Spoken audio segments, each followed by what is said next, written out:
Hare Krishna. Thank you for coming.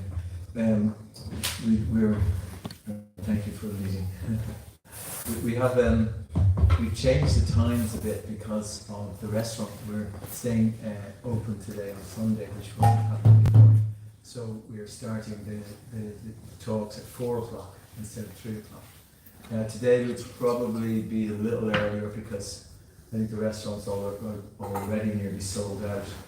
So they'll be finishing a bit earlier, which is good in a sense, but it's also good to be open for the times which are meant to be open.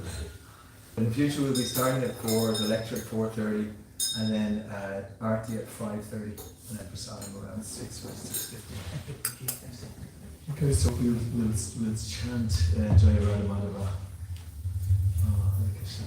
I missed you, Guru. Haribo.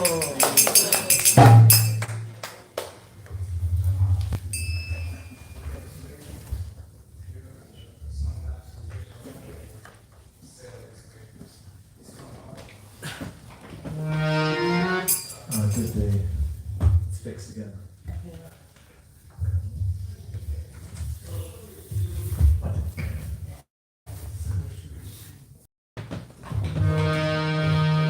Is there anybody here for the first time? Just want to check. Oh. In any Krishna temple? Yes. Wow, well done. Thank you. That's great. Hopefully you'll be suitably entertained and some talk as well on the philosophy. But thanks for coming. Great. So we start with a song or kirtan and then go into the talk.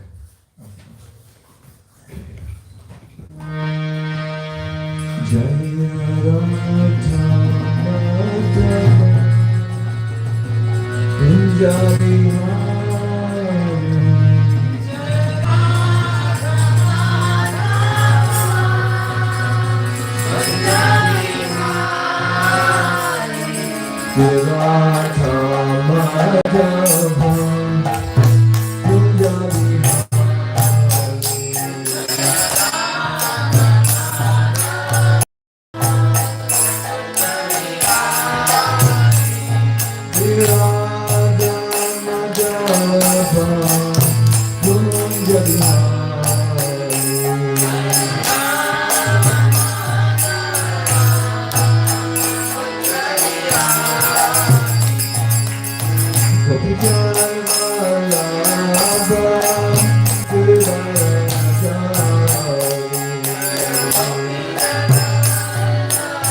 Bhagavate Vasudevaya. Om Namo Bhagavate Vasudevaya. Om Namo Bhagavate Vasudevaya. Om Namo Bhagavate Vasudevaya. Om Namo Bhagavate Vasudevaya. Om Namo Bhagavate Vasudevaya.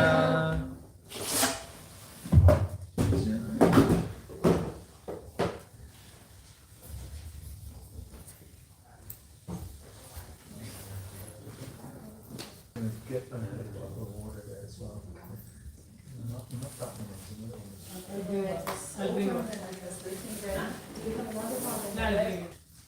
Okay. No. Yeah. So I'm lucky today, I brought my glasses so I can see. Normally I can't read the books. So is everybody good? All ready for a dynamic class on Bhagavad Gita? Yes? Good. Actually, everybody's so far away. Maybe could people come a bit closer? Okay. Roll down there.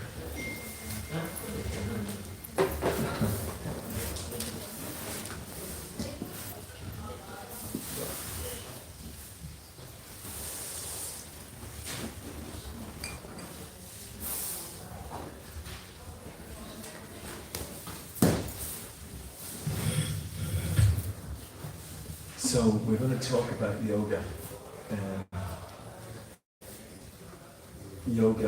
But it's Bhakti yoga as well. I mean, there's many different types of yoga. There's Ashtanga yoga, there's Kriya yoga, there's many different types. Bhakti yogi namake sarva samana dekanantara.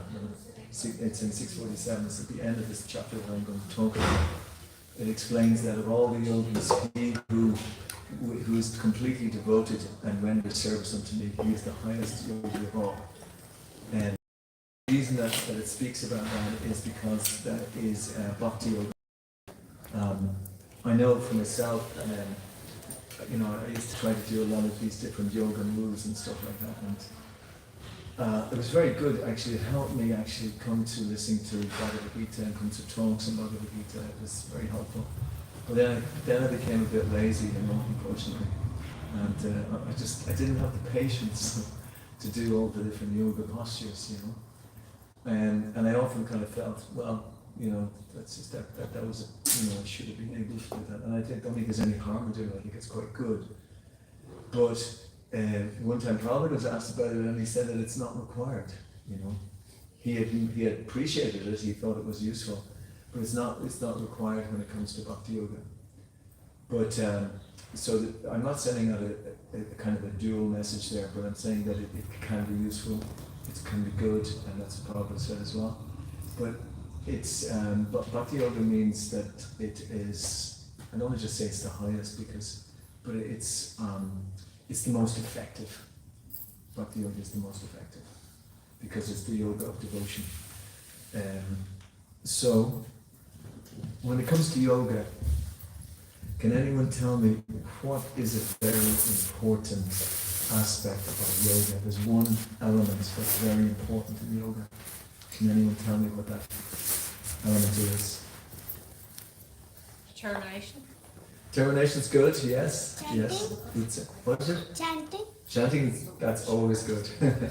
Very good. Concentration. Concentration, we're getting closer here, yeah. But what do we concentrate with? Steadiness of the mind. The mind, yes, the mind is the one. Is Krishna says the mind can be the greatest friend or the greatest enemy. So what I was thinking today was going through the 6th chapter, which is Dhyana Yoga, and that ends with a very, very interesting verse. And that verse says that it's 6:30. Anybody know 6:30? That's a tough one. No. I don't know the Sanskrit. I only know the English of it. It's for one who sees me everywhere and sees everything in me. I am never lost, nor is he ever lost to me. And that's what Krishna says. And the reason that I found that interesting to talk about it was a conversation I had yesterday with Keith. He had been away in France with his family, but in the morning time he used to go for a walk in Brittany. It was along the coastline, and he used to do his chanting there. And he was he's very much appreciative of those walks and when he was chanting out in nature. Several of my spiritual guides explained that when you're chanting, it's very important just to focus on the holy name and just to, even be in a single place and not move and just chant. Unfortunately, in my situation, I'm not really good at that, and as I said to you earlier, probably I don't have that patience. So I kind of walk up and down a little bit when I'm chanting. But I also go out and walk in nature as well. Now, there's a danger if you go out and walk in nature that you will get distracted by nature, which can be very beautiful. But there's also an opportunity sometimes when you walk, and this is what I was kind of sharing with Keith, you get a great presence of the Supreme as well, get presence of Krishna when you're out walking in nature as well. And then when you're chanting, the chanting is very meaningful because it's you're seeing Krishna. And a lot of the time when people talk about seeing God in nature, sometimes they fall into this idea of pantheism. Okay? Does anybody know what pantheism is? It's a slightly difficult term, but pantheism is like Many gods. That's polytheism, I think. Yeah. Pantheism is when you look at nature. It's like everything is God. Yeah. Just only nature.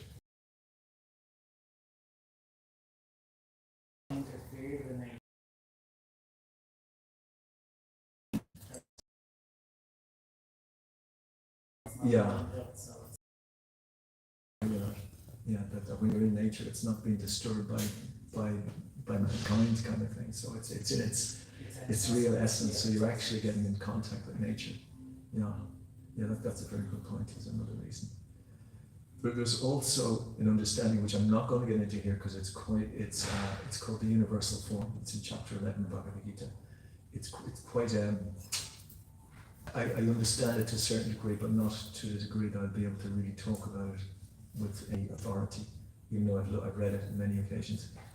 But what I'm trying to get at though is that is actually seeing God everywhere, because that is one of the ways of the symptoms of being advancing in Krishna consciousness, to see God in everything, and that's what that verse says.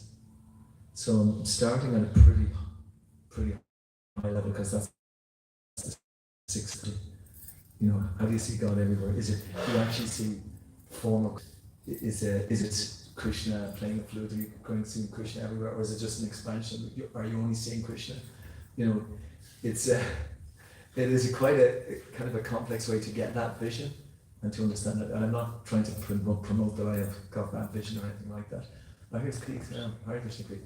I was just quoting our discussion yesterday about when you were going chanting along the beach in Brittany. I was saying how to see God in nature. It's a very good meditation way when you're chanting. Yeah, exactly.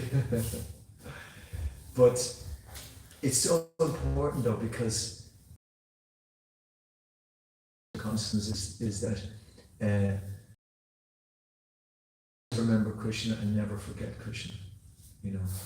So that's another kind of rule that's in there. Never forget Krishna. So these are all kind of ideals that we're trying to get to. Forget about Krishna. We just think about, I wonder what time Govindas is going to stay up because I have to go down and eat some. Well, Govindas is probably different, but we can be thinking of different things which are to do with our senses. We're not thinking of Krishna. Our senses are dictating to us what to do and what not to do. But this idea of seeing Krishna everywhere is something that we attain with practice, and it really is at the heart of Bhakti Yoga, which is that we experience Krishna. We're to the degree that we can experience Krishna, to that degree, we won't be worried about giving up something. Oh, that's not good for me. Or I don't want to indulge my senses. Or I have to stop my mind thinking about this, that, and the other. I'm very well, but it's that by becoming absorbed in Krishna, you don't worry about anything else. Everything else takes care of itself. The whole world can go on whatever way it wants to go on. But if we're absorbed in Krishna, we're totally self-satisfied, and that is the real place that we want to get to in Krishna consciousness, this self-satisfaction, because then we'll see everything in its proper way. Because what Krishna does is he actually clears our vision. As you're going to say that verse at the start of the class, Srimukata. Swakata Krishna Punya Shravana Kirtana Hridanta Stogivadani Vidyunoti Suhritsitam. I hope we didn't mix up two verses there, but it means that Krishna is cleansing in the heart the desire for material enjoyment of the person who is taken to the practice of Krishna consciousness, who is performing devotional service. Krishna actually clears the vision of the heart to see things as they are. So that is an incredible relationship that we have then with Krishna. So you kind of get to understand that this is why we should, get to know God, because not just because he cleanses our heart, but because we develop an actual loving reciprocation with God, and by that reciprocation, everything happens. Our hearts are cleared. We're able to see things in their right perspective. We're not dictated to by other things. So I'm going to start on the reading directly from the Bhagavad Gita. If anyone wants to follow on their phones, it's allowed. And I'm going to do 6:17, or if there's Bhagavad Gitas, if anyone wants to, actually be kind of useful, because I'm going to go through verses in Bhagavad Gita here. Sorry, what's your name? Alessandro. Alessandro. Okay. Do you have you read Bhagavad Gita before? Or? I did the yoga course Okay. a couple of years ago, and they told me something about that. Oh, excellent. That's really good. Then maybe we can could somebody get a Sangha Bhagavad Gita just so, and anyone else who wants. I'm going to start with 6:17. And first I'll just say one prayer.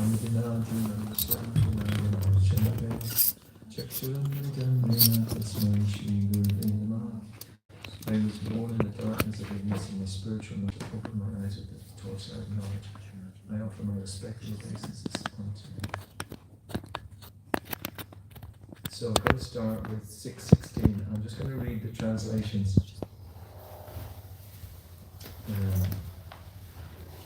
So it's chapter 6, verse 16. It's chapter 6, verse 16.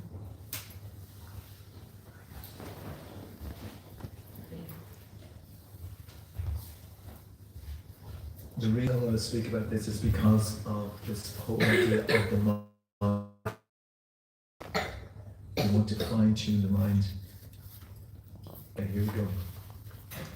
There is no possibility of one's becoming a yogi, O Arjuna, if one eats too much or eats too little, sleeps too much or does not sleep enough. 17. He who is regulated in his habits of eating, sleeping, recreation, and work can mitigate all material pains by practicing the yoga system. 18. When the yogi, by practice of yoga, disciplines his mental activities and becomes situated in transcendence, devoid of all material desires, he is said to be well established in yoga. I love this verse here. As a lamp in a windless place does not waver, so the transcendentalist, whose mind is controlled, remains always steady in his meditation on the transcendent self. There's a capital S in that self, if you notice. So, Mr. Transcendent Self is the supreme. In the stage of perfection, next verse, in the stage of perfection called trance or samadhi, one's mind is completely restrained from material mental activities by practice of yoga.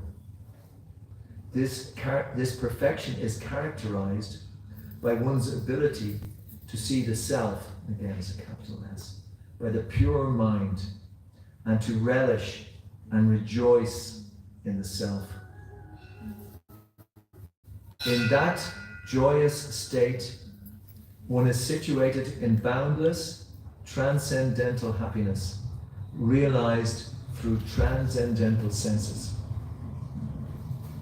Established thus, one never departs from the truth, and upon gaining this, he thinks there is no greater gain. Being situated in such a position, one is never shaken, even in the midst of greatest difficulty. This indeed is actual freedom from all miseries arising from material contact.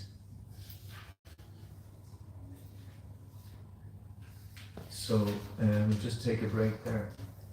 Did anything that we read there, I know it's hard sometimes to concentrate, but did anything that we read there strike anybody as important?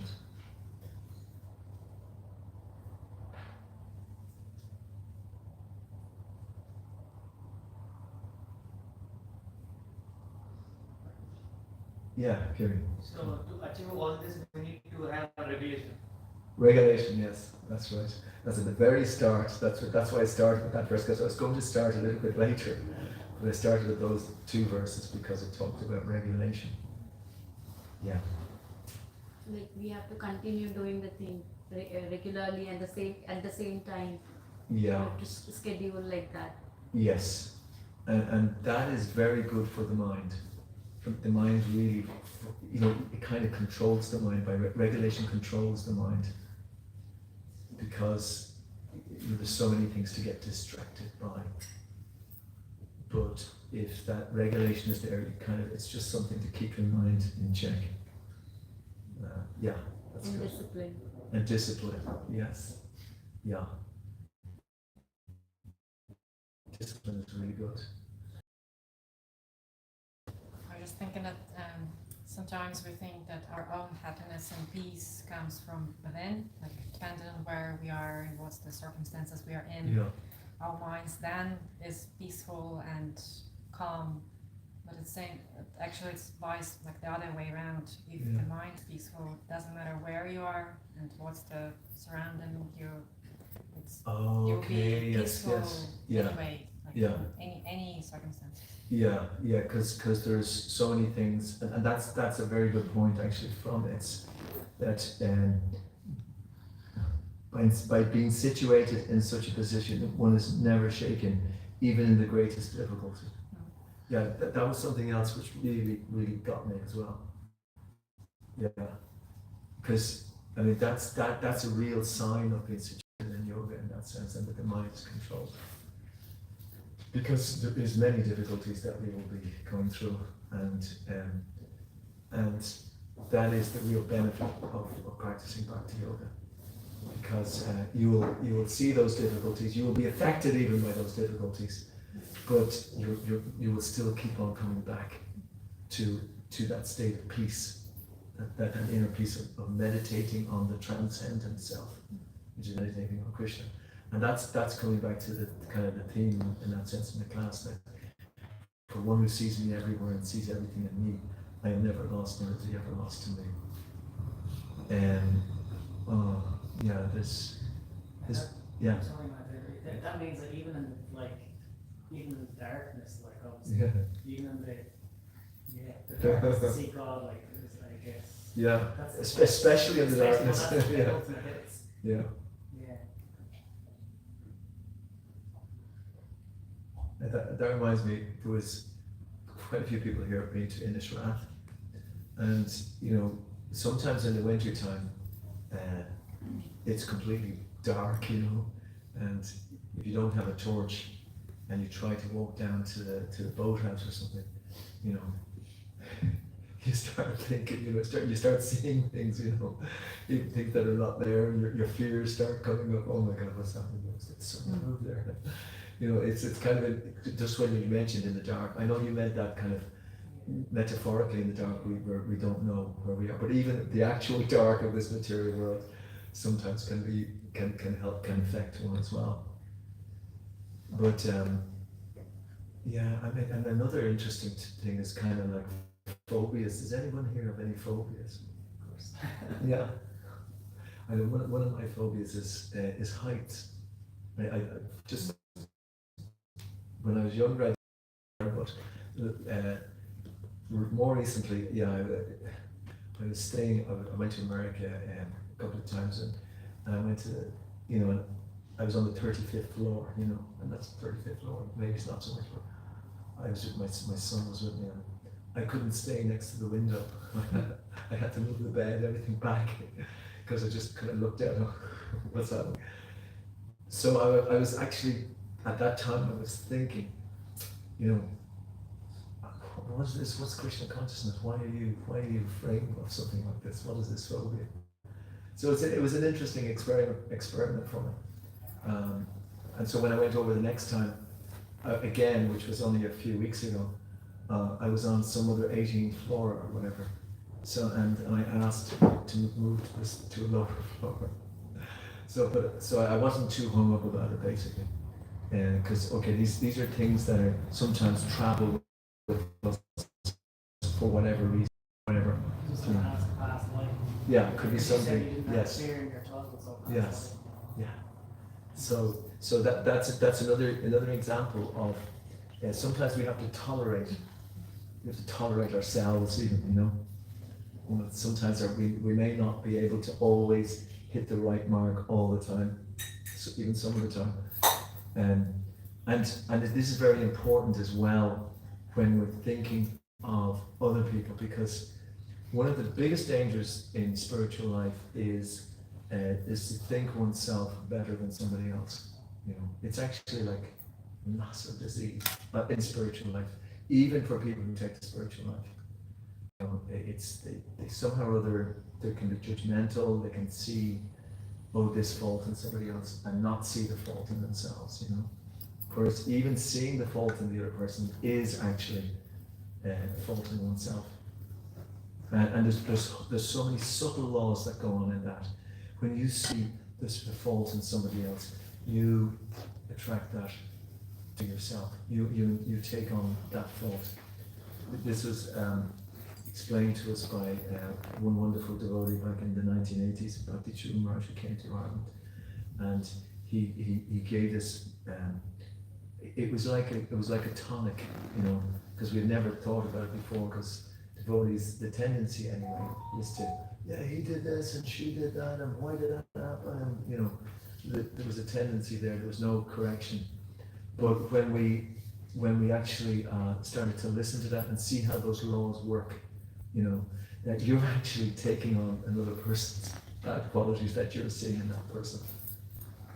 Wow, it's wild. But that they are subtle laws that I hadn't heard about before, but they're definitely there. Unless one is in a position of authority in a sense, if one is in a situation where one gives correction, and that has to be either earned or given by the other person. You know, the other person has to say to you, okay, can you tell me what you feel? Then you might be able to say something. But if you're saying it just out of your own bat, that's usually not a good sign. So I just got onto that because of humility being very important and thinking oneself better than somebody else. And these are just kind of different laws that are in spiritual life that we have to master as we go along. Or more realistically, we have to be given by somebody who has those qualities. Which is why we're always reading Bhagavad Gita, Srila Prabhupada's purports, and talking to people who are practicing this. There were some good things that we got out of those first. Anything else? Anyone else wants to say anything? Or will we go on to the next part? Okay. So when we go on to 24.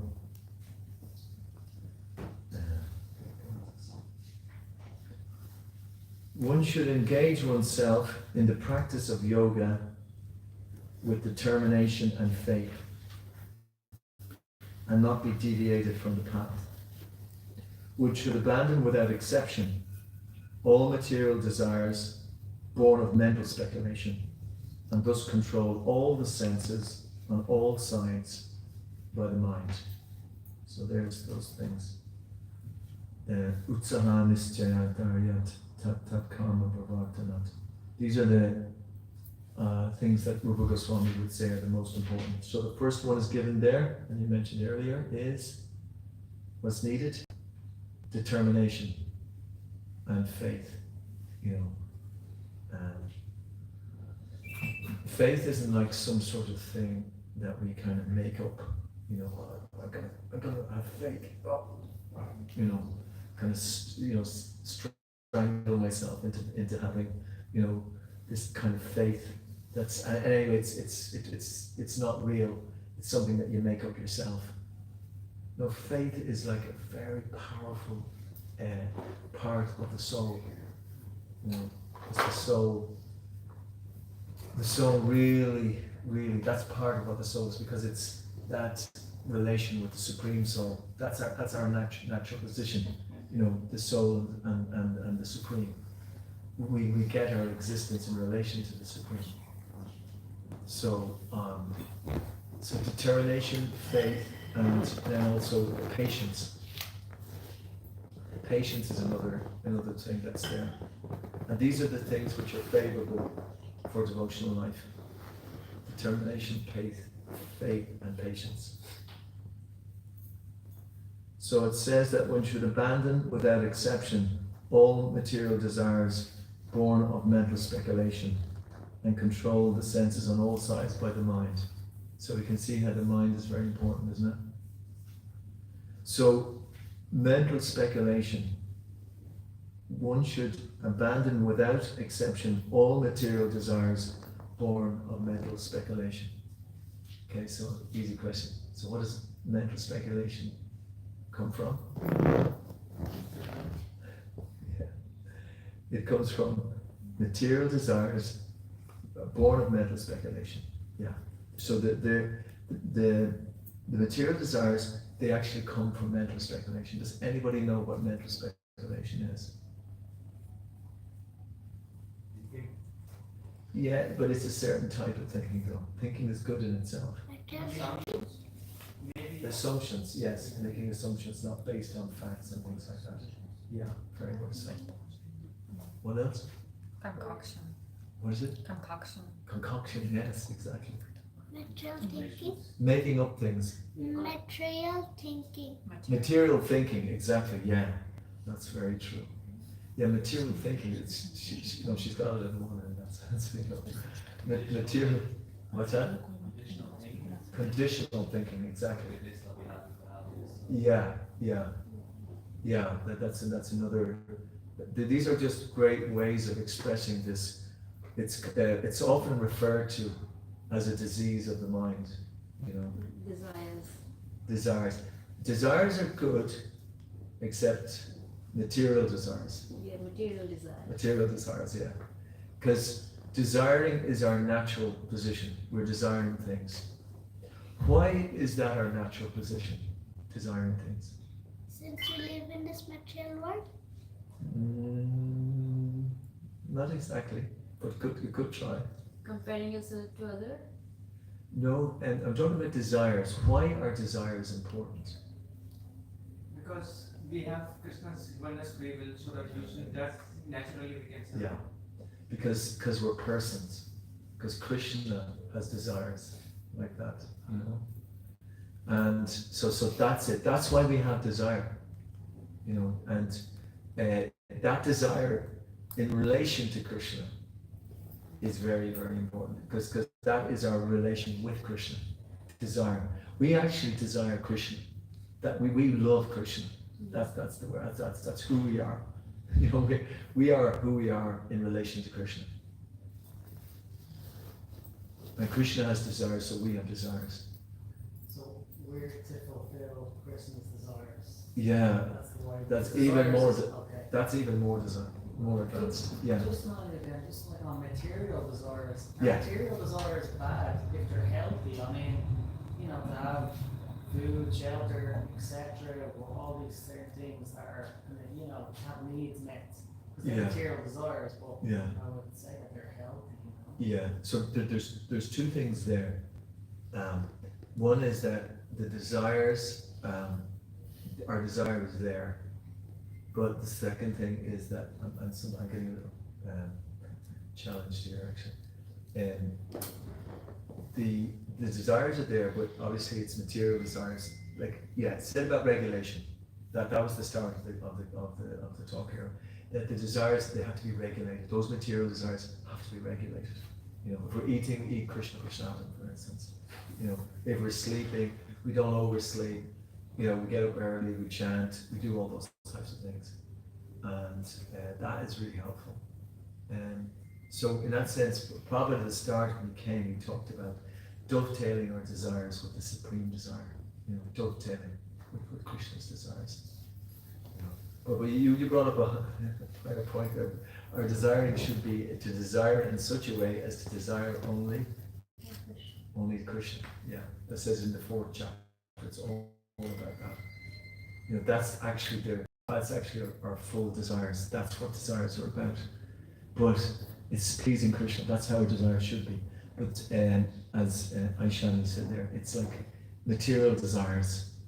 That is the problem. There's all these other desires come in the way, you know, and the mind is like the crossover point, you know. The mind is flickering, you know. It's going this way, that way. I want this, I want that, you know. Material desires are endless. Exactly.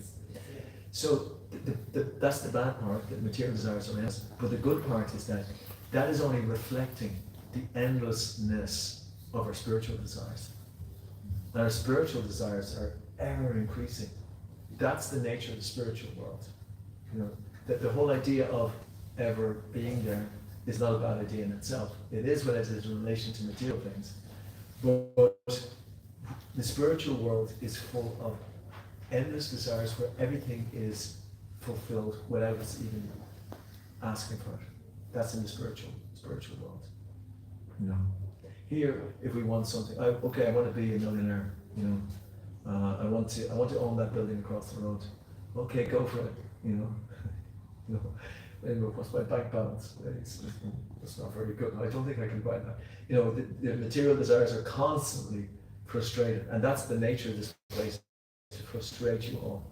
So if you've learned one thing today in class, when you come here, is that you're going to be frustrated in your material desires, you know, no matter what. You know, you may think, oh yes, I want to be this, I want to be that, and you look at it, all these books tell you, you know, oh, you can be anything you want to be, you know. No, you can't. You're limited by your previous conditioning, you know. And so if you can learn how to regulate your actual desires, you know, and learn about your situation based on your previous desires, why you're in this current situation, then you will live happily in this world. You know, you won't be living in some endless, you know, thinking that I can be this, which is impossible to achieve. Like, I think that a vast majority of the population are going around trying to desire something which they'll never get. You know, and ultimately the problem is that that's based on the desire to be what? God. Desire to be God. Because that's the thing that is preventing us. And that's what yoga is about. I have to go to work. So Oh. can I come back next week? Okay, so that's good. Yeah, we normally start at 3. Brilliant for this. That's what I tell you. It's actually 4 next week as well, yeah. You'll have to tell your employer to put his hours back, you know, so that you can enjoy with these classes. I'm sorry. Not at all. Thank Great you. having you. Hare Krishna. Thank you. Hare Krishna. Hare. Yeah, you know, it's like that's the desire that's the whole idea of us being envious, you know. We just somehow or other, despite how great God is. And if you notice, a lot of these verses are about, you know, concentrating on the self, capital S, on God, you know. That's what Bhagavad Gita is asking us to do. You know, to actually to meditate on God. And that's what we're trying to do here today. And we're trying to understand God from God himself, Bhagavad Gita as it is. And he's giving us all these little ideas how to actually concentrate on him. Because a lot of the time we're concentrating both on ourselves and on our concoctions, on trying to fulfill material desires, which are will-o'-the-wisp, you know. Because the reality is we only live here for a very short time, you know, and even if we become a multi-millionaire, even if we have unlimited supplies of money, of actually whatever, it's gone. The time of death, it's gone. You're gone. And you could become a dog in your next life, you know. Most likely you will become a dog because you probably cheated so many people out of all that money. I was just going to say, you know, man, so if someone, this is what I was having this conversation with someone, so if someone was born into the family of a billionaire rather than someone say poverty, is that previous life then? Yeah. You know, because I would say, why is that? Mm. You know? Yeah, it is. Yeah, it's completely to do with previous conditioning, yeah, previous desires and karma that you're meant to take on, you know, a particular life, in this particular life. So is that not inhibiting? Does anyone feel inhibited by that? That you are who you are today because of your past karma? Would anyone dispute that? No. Okay, so does that mean that we're going to lead out the life that we have to lead just because of our karma and we don't have any choice? It's like kind of, there's no free will. Is that what it means? It's like what happens to us is karma. What we do, we react is how we react to that. That's very good. Yeah, it's how we react. We have this body. We have our karma. It's gonna work itself out anyway. But what we do actually is what, especially obviously from the spiritual point of view. And that's what the opportunity is given to us by Krishna. That's what Krishna is doing here. He's giving us the tools with which to create our next situation, which will be a spiritual situation. Because that's what he wants. He knows that's what we want. Deep down, that's what we want. We have very deep desires to go back to the spiritual world. It's very deep. But unfortunately, we have deep conditioning as well from many, many other lives. So what we have to do is we've got to get this big sword in our hand. It's called the weapon of knowledge, and we've got to cut out all that material conditioning. Yeah. You don't like the sword? No. When we worship Krishna, we are not making a new karma, is it? Yes. So, like when you. So no new karma is built Yeah. when we worship Krishna. Yeah. And what happens to the bad karma? It just dissolves. Yeah, it dissolves. It nullifies if we. Yeah. Or we will face the prarabdha. Like they say. Prarabdha, you're talking about the seeds in the making, is it? Or? No, the karma from the past life. Yes, yeah. So when we worship Krishna, Yeah. we don't make new karma. Yeah. But do we get freedom from the bad karma that we did in the Exactly. previous life, or we will still have to face it? No, we go into another atmosphere.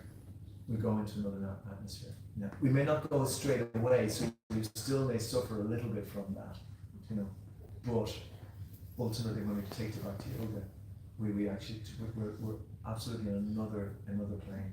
And Prabhupada said that right at the very beginning, 1965, 1966, when he came, and he was talking to maybe people who've been maybe into very licentious lifestyle. But he was telling me, if you ever listen to those lectures of Prabhupada in 65 and 66, he is so animated. It's so wonderful to listen to him at those times, It's just his first time in New York and he's meeting all these people and the way he's talking to them. And only a pure devotee can do that, Only pure, because he's on another plane, and he's bringing other people with him, and actually that's why the importance of the studying of his words, Prabhupada's words are so important like that, because we actually can get that same effect. Prabhupada can bring us, into that atmosphere where we don't create any further karma. Yeah. I remember Srila Prabhupada was making this example about the karma with the devotees, that, let's say, someone who is performing devotional service at the moment, and he was meant to have his arm cut off. Yeah. But since whatever he's doing now, his karma is like lessened, and Yeah. he can only just cut his finger. Yeah, that's a very good example of Prabhupada, and when he explained that, your karma may have been that your arm would be cut off, but as it is, it just happens that you get a pinprick in your finger, and that's kind of like a token. It's a different kind of atmosphere that happens. Krishna is, he's just dealing with you on a personal basis. This is Krishna dealing with you personally. So it's a very attractive thing, even though it may be that we're suffering something. And that the example of the fan, the electrical fan, we don't see them too much anymore. But you used to see these fans going around, and you take out the plug, and the fan keeps on turning for a bit, but eventually it will stop. So that's the nature of it here as well. Yeah, very good question. So we go on to the next one, which is text 25.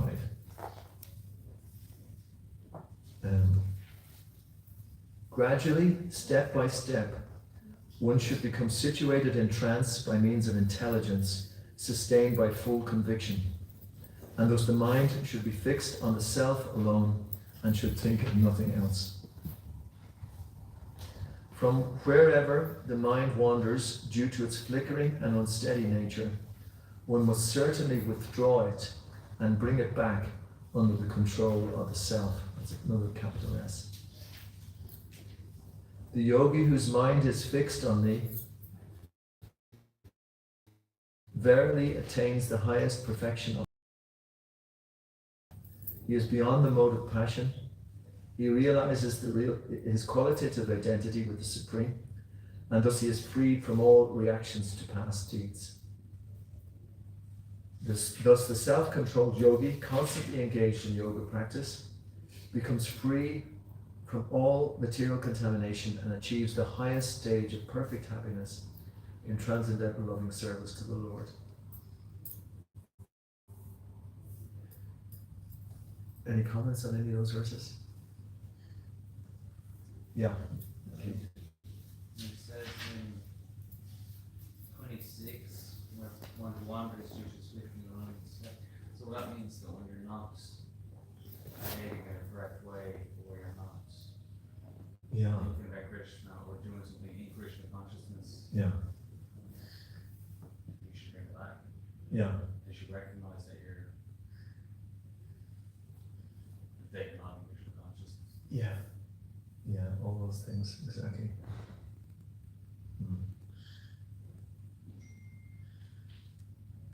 Yeah, it's, let's go on to the next verse. I'm going to get into Prabhupada's purports here because I'm aware that Prabhupada, he actually he explains these situations very clearly in our kind of daily activities, daily lives, whereas sometimes these verses are quite lofty in that sense. And Prabhupada actually is able to give us more of a perspective on them.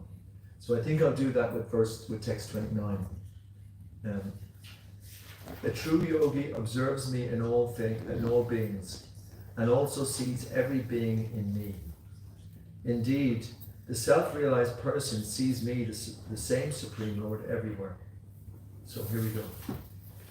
Everybody ready?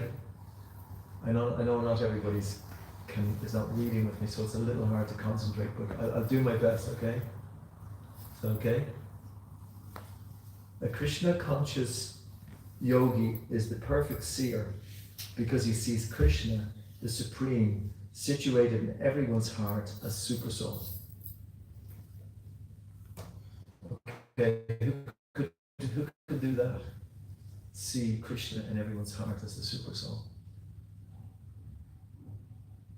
It's not easy, is it? Imagine you're seeing everybody and seeing Krishna as the super soul in everybody's heart. Okay, see what else is there. Ishvara sarva bhutanam hridesha arjuna tishtati. The Lord in his paramatma feature is situated both within the heart of the dog and that of a Brahman. The perfect yogi knows that the Lord is eternally transcendental and not materially affected by his presence in either a dog or a Brahmana. That is the supreme neutrality of the Lord.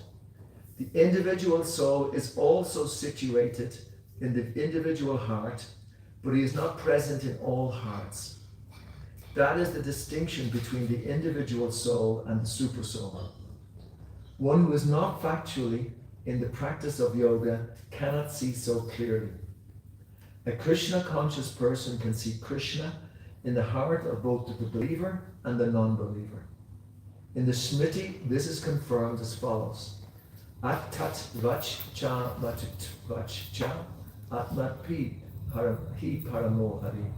The Lord, being the source of all beings, is like the mother and the maintainer. As the mother is neutral to all different kinds of children, the Supreme Father or Mother is also. Consequently, the Super Soul is always in every living being. Outwardly also, every living being is situated in the energy of the Lord. As will be explained in the 7th chapter, the Lord has primarily two energies, the spiritual or superior and material or inferior. The living entity, although part of the superior energy, is conditioned by the inferior energy. The living entity is always in the Lord's energy. Every living entity is situated in him in one way or another.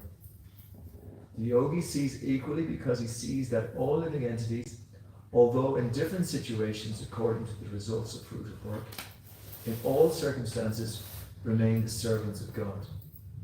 While in the material energy, the living entities serves the material senses, and while in the spiritual energy, he serves the Supreme Lord directly. In either case, the living entity is the servant of God. Don't know if everybody can follow all of this. Anybody like to summarize what we just read? Anyone brave? Treat everyone like God. That's quite good, yeah. Yeah. Because God is in it. Because God is in everybody. That was a good deduction Pablo was saying actually, yeah.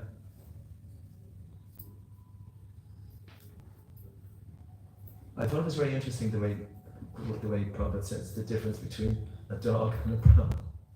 Because, you know, and the supreme neutrality of God, you know, he's Vishaya Videvartante Niraharshi Videharasa. No.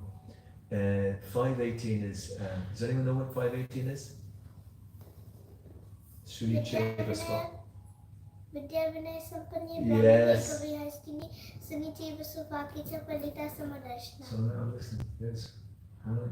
Young devotee, all of us here in the room got the exact verse. Isn't that amazing? Thank you so much. Yes. Vidya Vinay Sampanya Brahmani Kavihastini Sunicheva Svapakacha Pandita Samadarshana. You don't know the English versions, do you?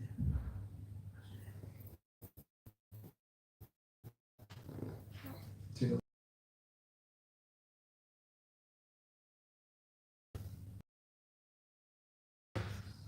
I don't even have to. Yeah, humble.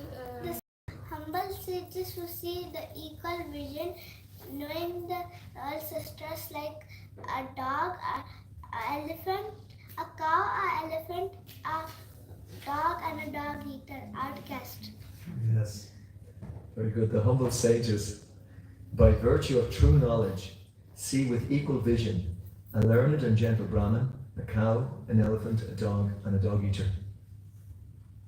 So, vision that we're trying to develop. Does everybody get that? You know, we're trying to develop this vision because the whole idea of the class is seeing God everywhere, right? That's what we're trying to develop. And I don't want this to be a kind of an abstract idea. You know, this is something that we have to develop, all of us, because Krishna consciousness is tangible. You know, it's something. It's real. It's something that we do. It's something who we are. It's not like a university course where you go and you write out the answers and that's it. It's about changing our heart. Our heart is attracted and attached to matter. You know, that's the problem.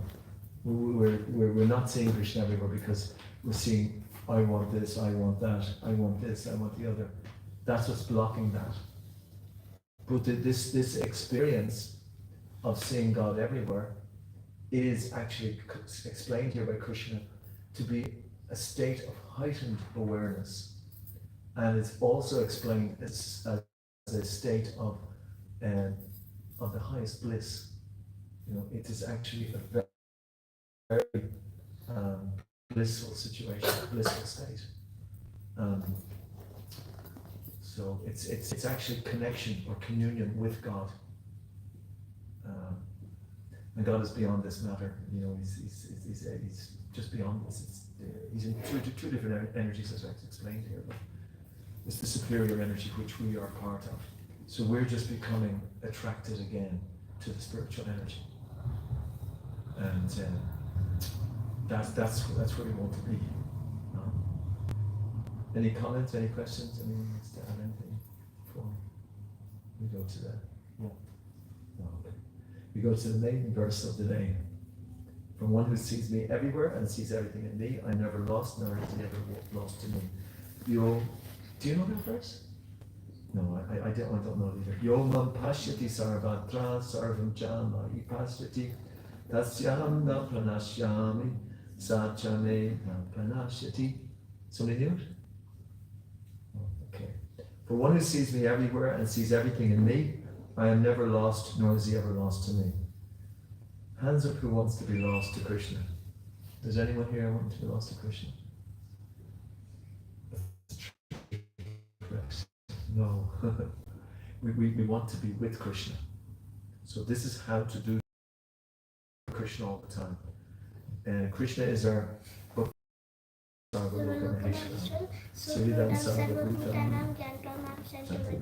yes. Krishna is our greatest friend. Let that resound for a second in your heart. Krishna is our greatest friend. God is our greatest friend. We want to experience that. We don't want to have that just as, something that's said. We want to experience that God is our greatest friend. In my few years of practicing Krishna consciousness, that is becoming more and more. I can see that more and more as time goes on, and it gives us great feelings of satisfaction and happiness. When we understand these things, we really make advancement in spiritual life.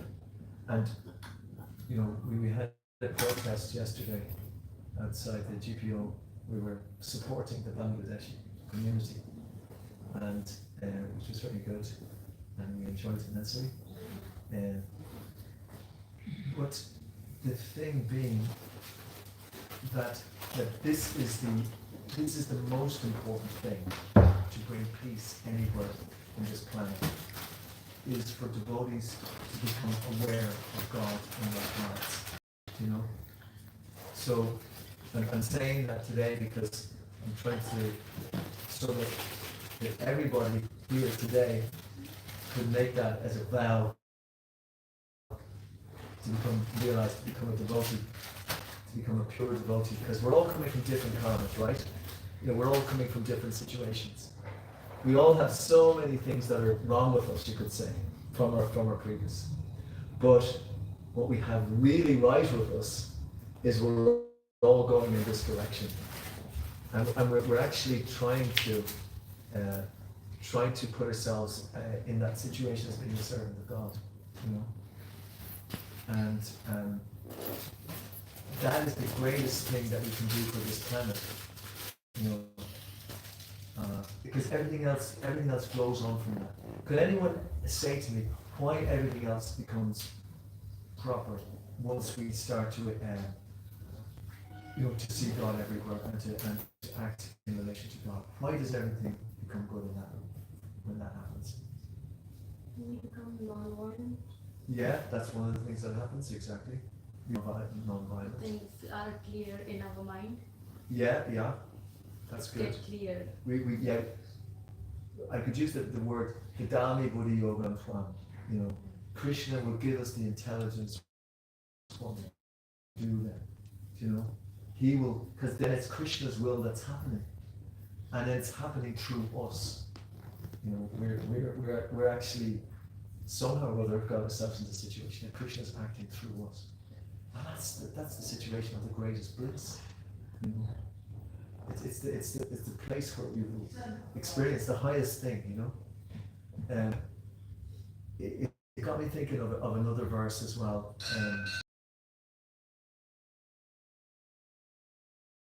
Priman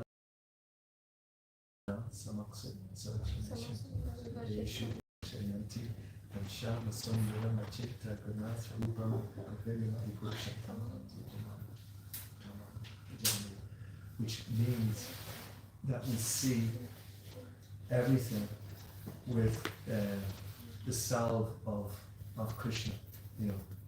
It's the salve of love of God, and so Krishna gives us the vision. He gives us that vision. That's quite interesting, isn't it? Because we're talking about, for one who sees me everywhere and sees everything in me, I am never lost. Krishna says, give us that vision.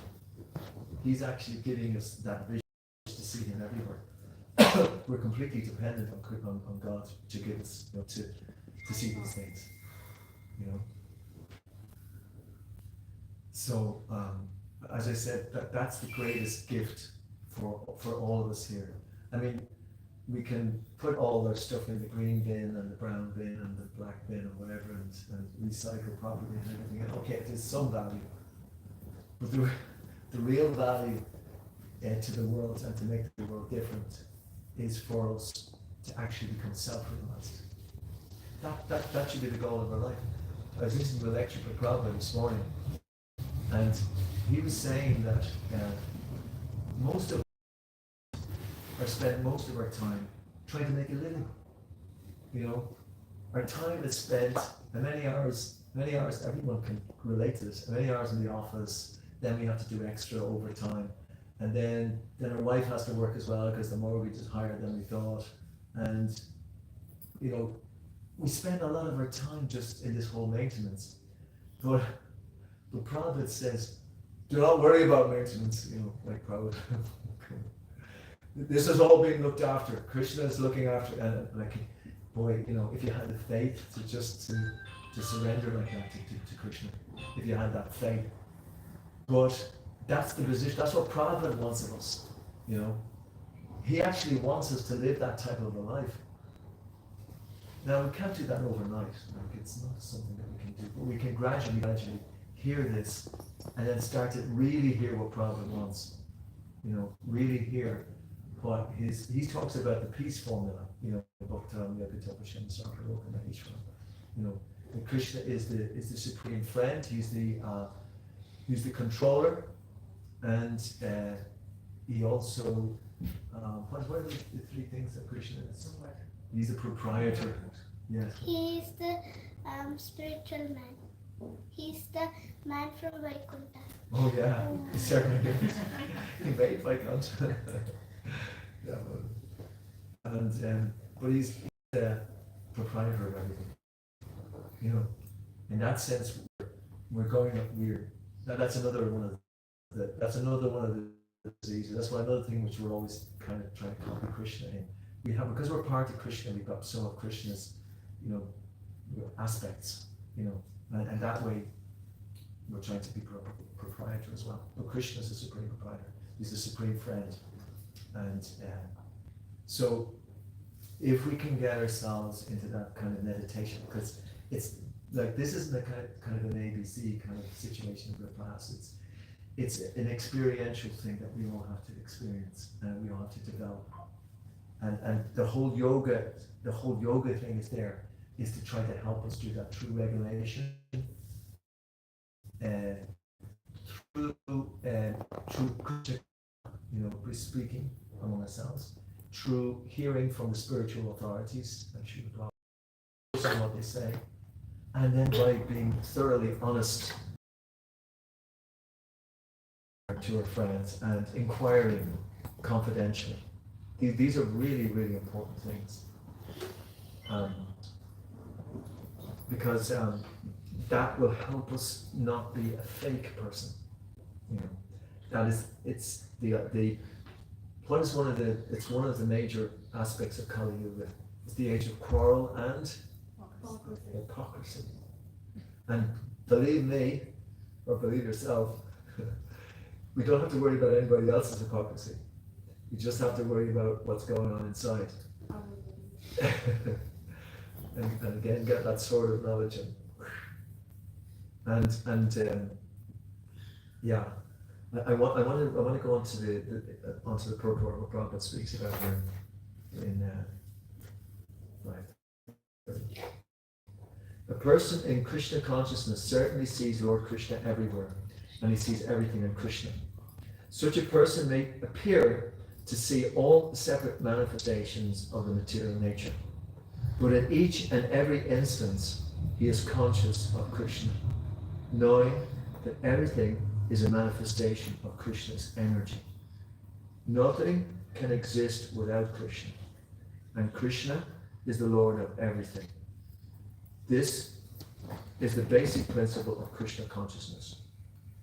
Krishna consciousness is a development of love of Krishna, a position transcendental even to material liberation. At this stage of Krishna consciousness, beyond self-realization, the devotee becomes one with Krishna. Huh? Devotee becomes one with Krishna. Is that correct? Becomes one with Krishna in the sense that Krishna becomes everything for the devotee, and the devotee becomes full in loving Krishna.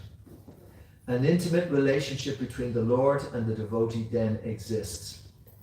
In that stage, the living entity can never be annihilated, nor is the personality of Godhead ever out of sight of the devotee. To merge in Krishna in spiritual annihilation, to merge in Krishna is spiritual annihilation.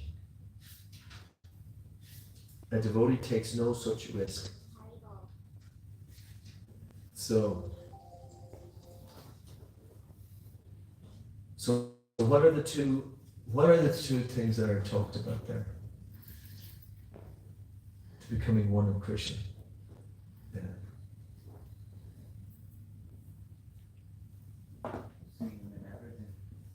Seeing Krishna in everything. Yeah, that's really good.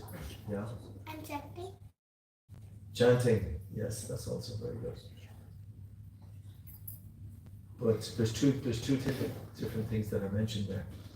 One is disastrous, is to merge in Krishna, you know.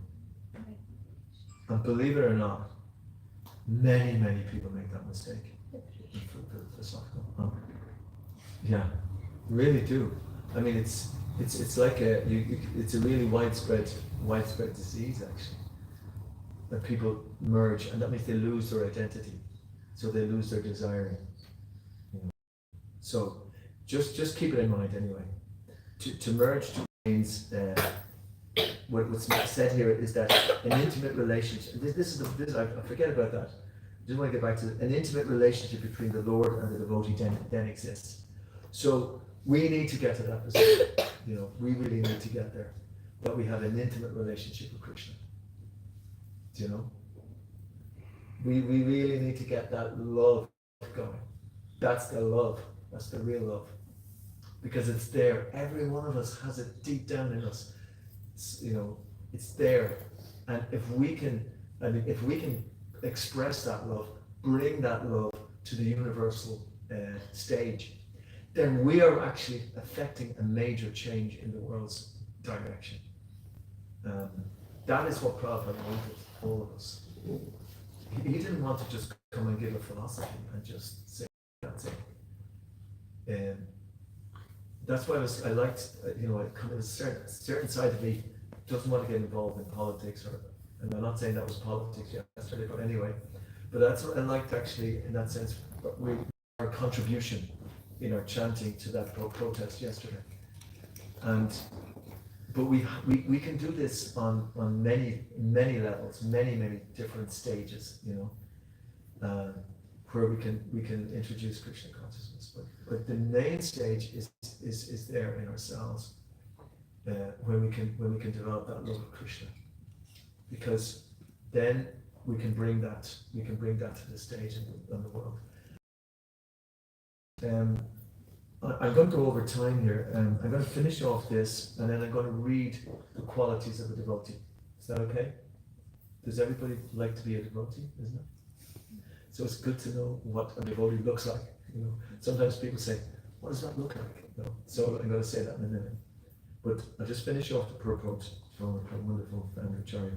Vimandana Charita Bhakti Velochanena Santasta Daiva Riresha Vilokayanti Yang Shama Sundarama Chinta Gunasvarupam Govindamadi Purusham Tamaham Bhajami.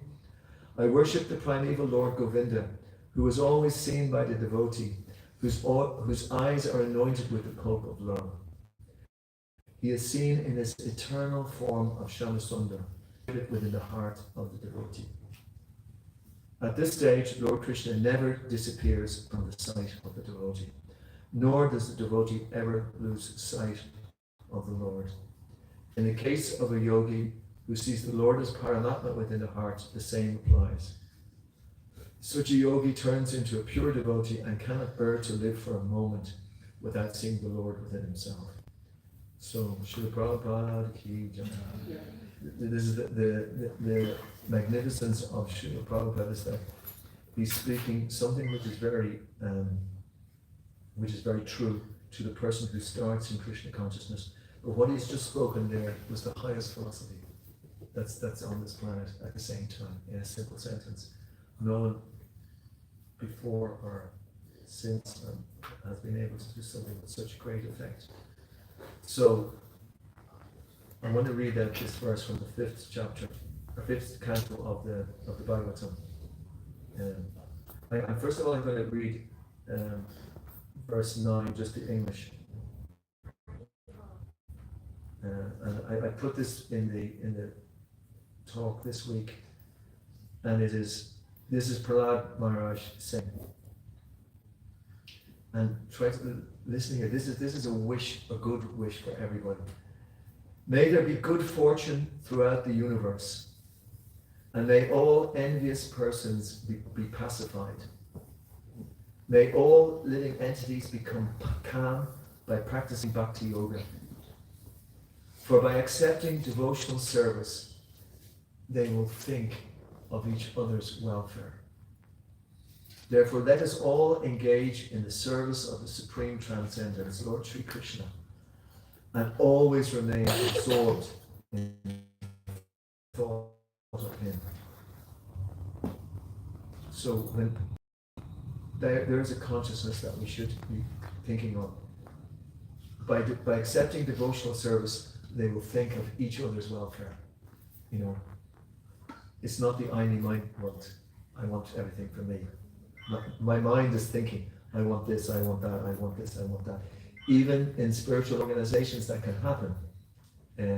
It's not that we're completely purified of those things initially. So we should be always thinking of the other person's welfare. And then we're more likely to have a very harmonious society. We're meant to have, that's the society that will be an example for the world. But if we have a society where, even in a spiritual organization where people, now there's naturally, there will be little, different things going, we're all people, we're not impersonal.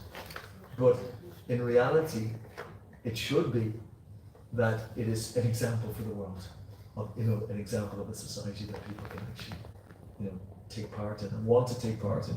It should be such an attractive thing. But that's that mentality to be thinking of each other's welfare. Not so easy, but very important. And then I'll just go on to the verse. It talks about the qualities of a devotee. And it is it's a verse, and this is quite interesting. Prabhupada quoted this verse. I'd say it's one of the verses he quoted most of all the verses, because I've read it so many times. Not being able to follow it, like he's right. Yashasti bhaktir bhagavat takinchana sarvara gunastatra samasate sura harava bhaktasya kuto mahagana manoritan asati davatomahi. All the demigods and their exalted qualities, such as religion, knowledge, and renunciation, become manifested in the body of one who has developed unalloyed devotion for the Supreme Personality of Godhead Vasudeva. On the other hand, a person devoid of devotional service and engaged in material activities has no good qualities. Even if he is adept at the practice of mystic yoga or the honest endeavor of maintaining his family and relatives, he must be driven by his own mental speculations and must engage in the service of the Lord's external energy. How can there be any good qualities in such a man? Okay, if anybody, they should read that. I know it's hard to follow. That's 5:18:12. But I just want to read a little bit from Prabhupada's purport, because I absolutely think this is wonderful.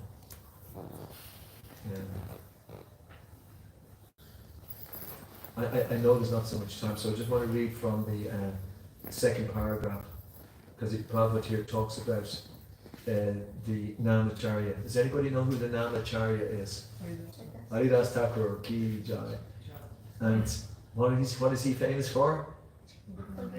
Chanting, yeah, and constant chanting, non-stop chanting. So he is someone who we should follow. That's why he did a type of Navada Bhakti. What's that? Navada Bhakti chanting. Can you hear that? Navada Bhakti chanting. Oh, is that in it? Oh my God, she knows the Sanskrit word as well. Very good. Oh my God. Haridas Thakur is also, he personifies what? We have a place of Puri, it is called a Samadhi of Haridas Thakur, and it's a place of the 25 places of Puri. Yes, he is in Puri, definitely. There's a famous verse which personifies him from the Shikshastika. Trinadapi, yeah. Trinadapi Sinichina, Tororapi Seshina, Manina Manadina, Kirtaniya Siddhari. One should chant the holy name of the Lord in a humble state of mind, thinking oneself Lord in the strong and strict. We should be more tolerant and intrigued, devoid of all sense of false prestige, and we should be ready to offer all respects unto others. See, that comes up again. Ready to offer all respects unto others, you know. In such a state of mind, one can chant the holy name of the Lord constantly. So, he is our supreme example, Haridas Thakur, and Prabhupada is again using him. So we should all become like Haridas Thakur as much as we can. So Prabhupada praises Haridas Thakur. In the Adi, there's only one more paragraph. In the Adi Leela of Chaitanya Charitamrita, chapter 8, there is a description of some of the qualities of devotees. For example, so this is what we want to become. Sri Pandit Haridas is described as being very well behaved, tolerant, peaceful, magnanimous, and grave. In addition, he spoke very sweetly. His endeavors were very pleasing. He was always patient. He respected everyone. He always worked for everyone's benefit. His mind was free of duplicity, and he was completely devoid of all malicious activities. These are all original qualities of Krishna. And when one becomes a devotee, they automatically become manifest. Sri Krishnadas Kaviraj, the author of Chaitanya Charitamrita, says that all good qualities become manifest in the body of a Vaishnava, and that only by the presence of these good qualities can one distinguish a Vaishnava from a non-Vaishnava. Krishnadas Kaviraj lists the following 26 good qualities of a Vaishnava. And there's 26 qualities there, and you can meditate on each one of them. They are just magnificent. They're magnificent. That's one of the things I got from Bhagavad Gita, is that all these lists of incredible qualities, and they're very encouraging. If you see any of these lists, 8, 12, 13 chapter as well, they're all things that we should try to aspire for, and we should meditate upon all of the time. And it will save us then from Gramikata, so many other things which distract us from the goal of life.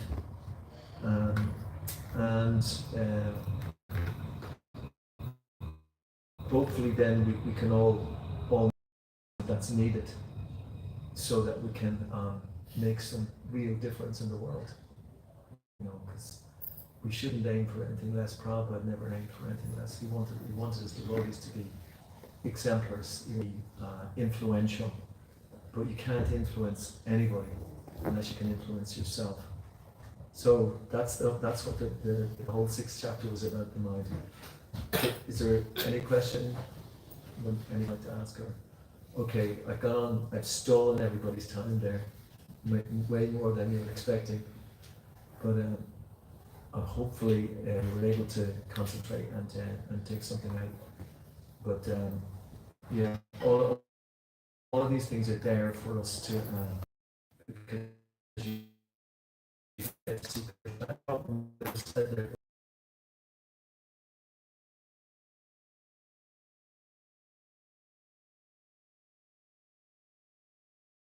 Krishna is. Okay, Hare Krishna, and thank you so much. Next part is even for the Arti. Hare Krishna. Prabhupada ki jai.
Hare Krishna. Hare Krishna. Krishna Krishna. Hare Hare. Hare Ram. Hare Ram. Ram Ram. Hare Hare. Shri Panchatattva Bhagavan ki. On behalf of his conducting, I would like to welcome you all and thank you all for being a part of today's program. And I would like to specially thank our temple president, His Grace Manu Prabhu, for his class. Let's say Hari Bol 3 times for Prabhuji. Hari Bol, Hari Bol, Hari Bol. So, who all are excited for next week? Before that, we should know what is next week. Yes, but before that, we have a festival tomorrow, which is Balram Purnima. So Balram Purnima is the appearance day of Lord Balram. Who is Lord Balram? The elder brother of Krishna.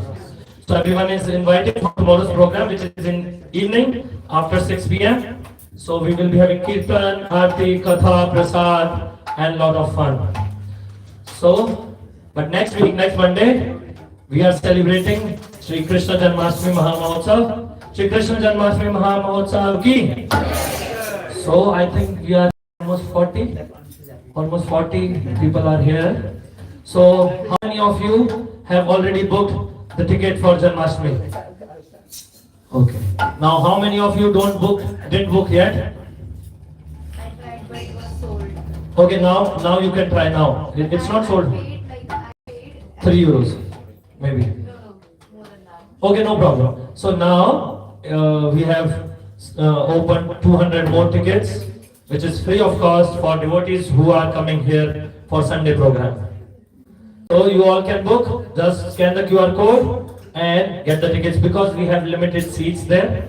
So we can only accommodate those many people whose seats are booked. So please book your seats, book your friend seats as well because we have, I think, 150 free seats left. So book them and please be there next week. And before that, on Sunday next week, we will be having different services for Janmashtami. We will be preparing prasad for Janmashtami. We will be doing some flower garlands and different services. So we will be having Kirtan class next week. So we will be doing Kirtan and service for Janmashtami. So everyone is invited for service and everyone is invited for Janmashtami program. Yeah, there will be no program for Janmashtami in temple because we are celebrating in Scientology auditorium, which is in Dublin 24. So we are also organizing a bus. Those who don't have their transport or don't have the connectivity from their location to that location, they can book the seat in the bus. So you can contact Girdhar Prabhu.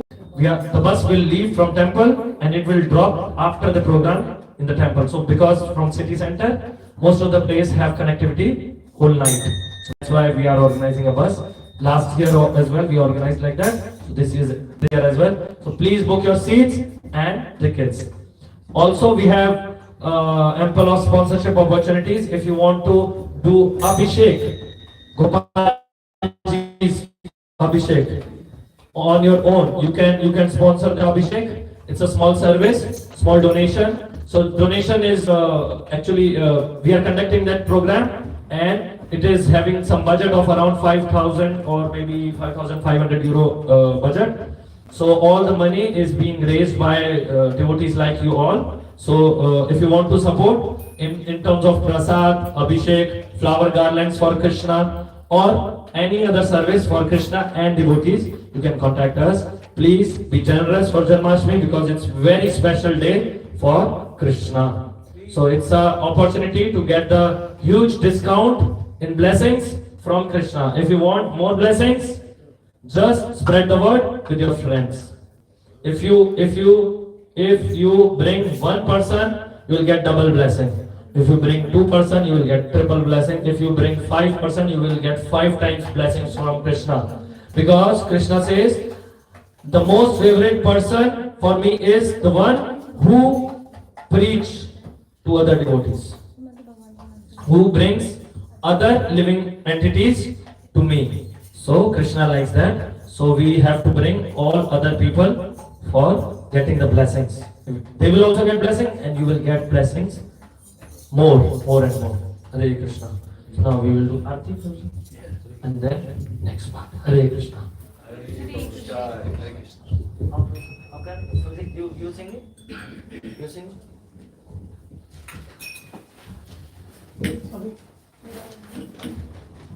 जय श्री श्री पंचतत्व भगवान की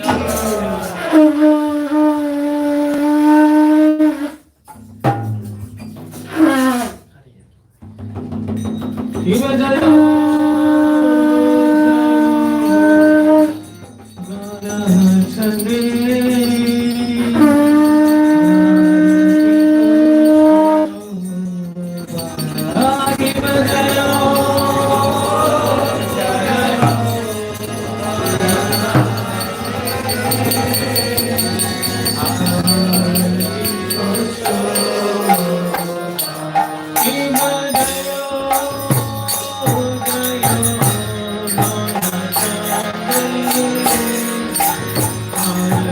you.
Vishnu Pranam Krishna Krishna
Srimad Paramahamsa Parivrajikacharya Stotram Satashishi Matters the language.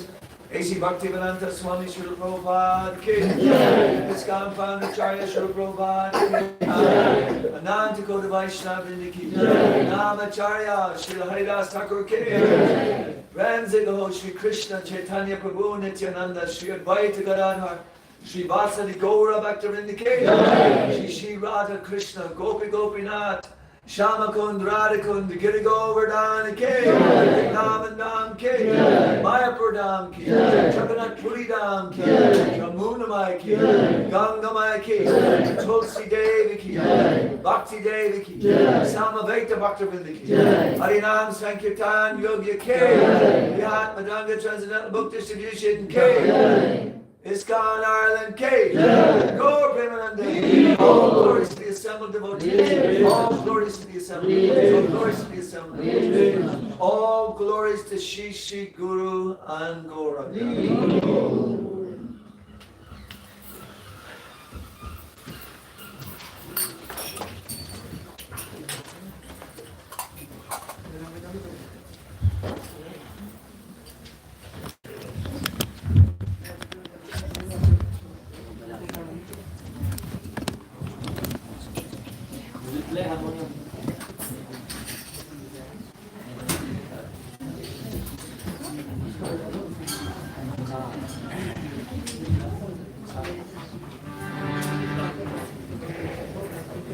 We'll have nursing aarti and then prasad.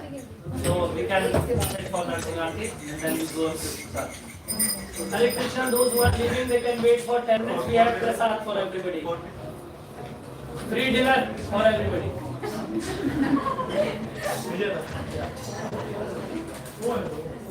Just 10 minutes, 10 minutes. 10 minutes.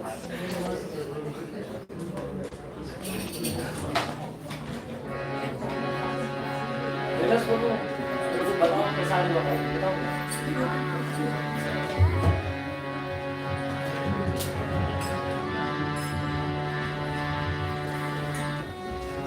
नमस्ते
So now we will have prasad in the restaurant in ground floor.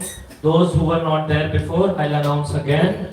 We have more free tickets for Janmashtami event. You can get your tickets because we have very limited tickets left. You can scan the QR code outside, which is on outside on the poster for Janmashtami. You can just scan the QR code for the tickets. Also, you can take the picture and send to your friends so that they can also book, or maybe you can book on their behalf. And if you want to donate for anything, any service, Abhishek or any other service for Krishna and devotees, you can also scan the QR code and donate there. Hare Krishna. Hare Krishna.